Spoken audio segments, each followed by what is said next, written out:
അല്ല അത് നിന്റെ മുഖം കണ്ടിട്ട് നീ വല്ലാണ്ട് ഡിസ്റ്റർബ്ഡ് ആണെന്ന് തോന്നുന്നു. എന്തു പറ്റി മോനെ? വല്യമ്മ എന്തിനാ ഇന്ന് അഞ്ജിതയെ വഴക്ക് പറഞ്ഞത്? അവളും ഗോപികയെ പോലെ ഈ വീട്ടിലെ മരുമകൾ തന്നെയല്ലേ? ഓ, ഇതാണോ കാര്യം? ഇതിനാണോ നീ ഇങ്ങനെ ചിന്തിച്ച് തല പോയിക്കുന്നേ? വല്യമ്മ എന്തിനാ അഞ്ജിതയോട് ഇങ്ങനെ വേർതിരിവ് കാണിക്കുന്നത്? അയ്യോ, നീ എന്തൊക്കെയാ ചിന്തിച്ചു കൂട്ടിയിരിക്കുന്നേ? ആരോട് വേർതിരിവ് കാണിച്ചു എന്നാ? എടാ, ഞാൻ എന്തിനാ അഞ്ജിതയോട് വേർതിരിവ് കാണിക്കുന്നേ? അഞ്ജിതയ്ക്ക് വേണ്ടത്ര പരിഗണന കിട്ടാത്ത പോലെ എനിക്ക് തോന്നി. അത് നിന്റെ വെറും തോന്നല് മാത്രം. ദേവികയ്ക്കും ഗോപികയ്ക്കും കൊടുക്കുന്ന അതേ പരിഗണന തന്നെയാ അഞ്ജിതയ്ക്കും ഈ വീട്ടിൽ ഞങ്ങൾ എല്ലാരും കൊടുക്കുന്നത്. അതിൽ നിനക്ക് ഒരു സംശയം വേണ്ട. പിന്നെ എന്തുകൊണ്ടാ ഗോപിക പറഞ്ഞത് കേട്ട് വല്യമ്മ അഞ്ജുവിനെ വഴക്ക് പറഞ്ഞത്? ഗോപിക പറഞ്ഞത് കേട്ടിട്ടല്ല ഞാൻ അഞ്ജിതയെ വഴക്ക് പറഞ്ഞത്. അഞ്ജിത ഗോപികയോട് പറഞ്ഞത് കള്ളമായിരുന്നു. അമ്മയ്ക്ക് സൂപ്പ് വേണമെന്ന് അമ്മ ആരോടും പറഞ്ഞിട്ടില്ല. അഞ്ജിതയ്ക്ക് സൂപ്പ് വേണമായിരുന്നു. അത് ഗോപിക അഞ്ജിതയ്ക്ക് ഉണ്ടാക്കി കൊടുക്കണം. അതിനു വേണ്ടിയിട്ടാ അമ്മയുടെ പേരും പറഞ്ഞ് അഞ്ജിത ഗോപികയോട് സൂപ്പ് ഉണ്ടാക്കാൻ പറഞ്ഞു. അഞ്ജിത ചെയ്തത് ശരിയാണോ? ഒരു സൂപ്പ് സ്വയം ഉണ്ടാക്കി കഴിക്കാൻ അഞ്ജിതയ്ക്കാവില്ലേ? അഞ്ജിതയ്ക്ക് അസുഖങ്ങളോ മറ്റു പ്രയാസങ്ങളോ ഒന്നുമില്ലല്ലോ. പിന്നെ എന്തിനാ അഞ്ജിത ഗോപിക അവളുടെ വേലക്കാരിയാക്കാൻ നോക്കുന്നേ? അപ്പോ അത് അഞ്ജിതയുടെ അഹങ്കാരം. ഒരുപക്ഷെ മോനിതൊന്നും ശ്രദ്ധിച്ചിട്ടുണ്ടാവില്ല. ഞാൻ ശ്രദ്ധിക്കുന്നുണ്ടായിരുന്നു. അഞ്ജിത അകാരണമായി ദേവികയോടും ഗോപികയോടും വഴക്കുണ്ടാക്കാനുള്ള തക്കം നോക്കി നടക്കുക. അവസരം കിട്ടിയാൽ ഒന്നും രണ്ടും പറഞ്ഞ് അവൾ അവരോടൊടക്കാൻ നിൽക്കും. അതൊക്കെ ഈ കുടുംബത്തിന് ചേർന്നതാണോ? ഈ കുടുംബത്തിനെന്നല്ല, ഒരു കുടുംബത്തിനും അത് ചേർന്നതല്ല. കുടുംബത്തിൽ എപ്പോഴും സമാധാനവും സന്തോഷവും ഉണ്ടാവണം. അതാരും നശിപ്പിക്കാൻ പാടില്ല.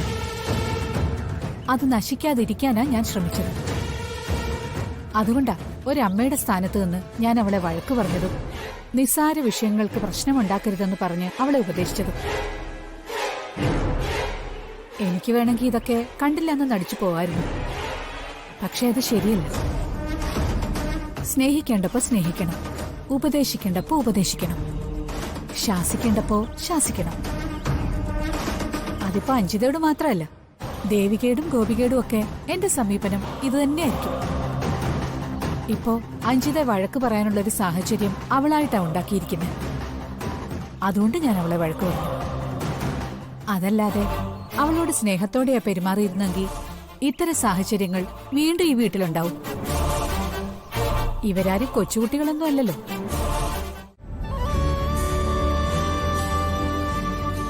കുട്ടനീ ഷർട്ട് ഇഷ്ടായോ? എനിക്കിഷ്ടായി. ഈ ഷർട്ടാണ് എന്റെ ഏറ്റവും ഫേവറേറ്റ് ഷർട്ട്. ആണോ? ഈ ഷർട്ട് കുട്ടന് നന്നായിട്ട് ചേരുന്നുണ്ട്. അയ്യോ, ഒരു ബട്ടൺ കാണുന്നില്ലല്ലോ. അയ്യോ, ബട്ടൺ കാണാനില്ലല്ലോ. കുട്ടൻ ഈ ഷർട്ട് ഒരുക്കേ. ഇനി ഇത് വേണ്ട, ഞാൻ കുട്ടന് വേറൊരു ഷർട്ട് ഇട്ടുതരാം. വേണ്ട വേണ്ട വേണ്ട, എനിക്ക് ഈ ഷർട്ട് തന്നെ ഇന്ന് ഇടണം. കുട്ട പറയുന്ന കേൾക്ക്, ഇത് മാറ്റ്. ഈ ബട്ടൺ ഇല്ലാത്ത ഷർട്ട് ഇട്ടുകൊണ്ടാണോ പോകുന്നത്?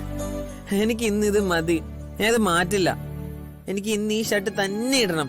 ഇതെന്റെ ഫേവറേറ്റ് ഷർട്ട്. മതി മതി മതി. കുട്ട വേണ്ട, എനിക്ക് വേറെ ഷർട്ട് വേണ്ട. എനിക്കിത് മതി മതി മതി. കുട്ട മതി മതി. പറയുന്നൊന്ന് കേൾക്ക്. ബട്ടൺ പോയ ഷർട്ട് ഇട്ടോണ്ട് എങ്ങനെയാ ഓഫീസിൽ പോകുന്നേ? അതിന് വേറെ ബട്ടൺസ് വെച്ചാ പോരെ? വേറെ ബട്ടൺ ഒന്നും വയ്ക്കാനുള്ള സമയമില്ലല്ലോ. മാലക്കെ, എനിക്കിതിൽ വേറെ ബട്ടൺസ് വെച്ചാ മതി മതി മതി. ശരി ശരി ശരി, വച്ചുതരാം.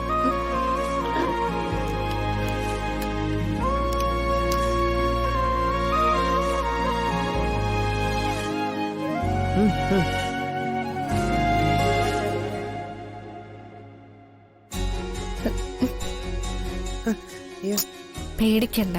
ഇത് കുത്തിക്കേറുവോ? ഇല്ല ഇല്ല, മിണ്ടാ നിക്ക്.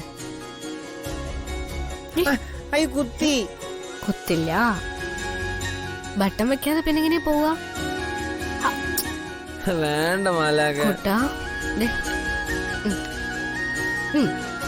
ഞാനിത് തുന്നി തീരും വരെ കൂട്ടൻ ഇങ്ങനെ തന്നെ കൈ വെച്ചേക്കണം, കേട്ടല്ലോ?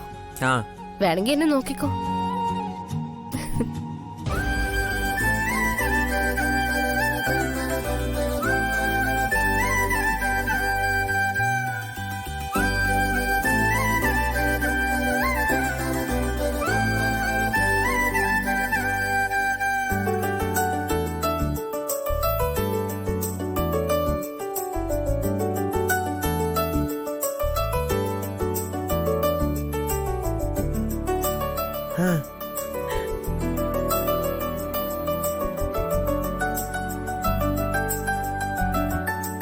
ചേച്ചി ആ. ഋഷി അവിടെ പോകാൻ റെഡിയായി നിങ്ങളെ വെയിറ്റ് ചെയ്തിരിക്കുക. ഞങ്ങൾ എന്താ ഇറങ്ങിയല്ലോ കൂട്ട വാ ഇറങ്ങാം. ചേച്ചി ഒന്നിങ്ങി വന്നേ, എനിക്ക് ഒരു കാര്യം പറയാനുണ്ട്. എന്തിനാ മാറി നിൽക്കുന്നത്? അതിന്റെ ആവശ്യമൊന്നുമില്ല. നിനക്ക് എന്തെങ്കിലും പറയാനുണ്ടെങ്കിൽ അത് ഇവിടെ വെച്ച് തന്നെ പറഞ്ഞോ. കുട്ടൻ കേട്ടെന്ന് വെച്ചാൽ ഒരു കുഴപ്പമില്ല. കുട്ടനെ നീ പറയുന്നത് മനസ്സിലായി.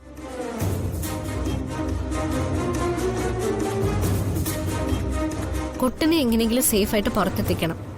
അത് മാത്രമായിരുന്നു എന്റെ ചിന്ത. അതുകൊണ്ട് ആ പെൻഡ്രൈവ് ഊരിയെടുക്കാൻ പോലും ഞാൻ മറന്നുപോയത്. ഒരു കാര്യം ചെയ്യാം, ഹൗസ് കീപ്പിംഗ് സ്റ്റാഫിനോടൊന്ന് ചോദിക്കാം. ചിലപ്പോ ക്യാബിന് വൃത്തിയാക്കുന്നതിനിടയിൽ തറയിൽ നിന്നെങ്ങാനും അവർക്ക് പെൻഡ്രൈവ് കിട്ടിയിട്ടുണ്ടോ എന്ന് അറിയില്ലല്ലോ. ആ ശരി, ചോദിച്ചു നോക്കാം. പക്ഷെ ഇതുപോലുള്ള കാര്യങ്ങള് നിരന്തരം ഞങ്ങളുടെ ജീവിതത്തിൽ സംഭവിച്ചുകൊണ്ടിരിക്കുകയാണ്. ഞാനെന്ന് പറഞ്ഞില്ലേ, ശത്രു കൂടെ തന്നെയുണ്ട്. കഴുകൻ കണ്ണുകളോടെ അയാൾ നമ്മെ നിരന്തരം വീക്ഷിച്ചുകൊണ്ടിരിക്കുകയാണ്. അതും തൊട്ടരികിൽ നിന്ന്. എനിക്ക് കുട്ടനെ കുറിച്ച് ആലോചിക്കുമ്പോൾ വല്ലാത്ത പേടിയാ.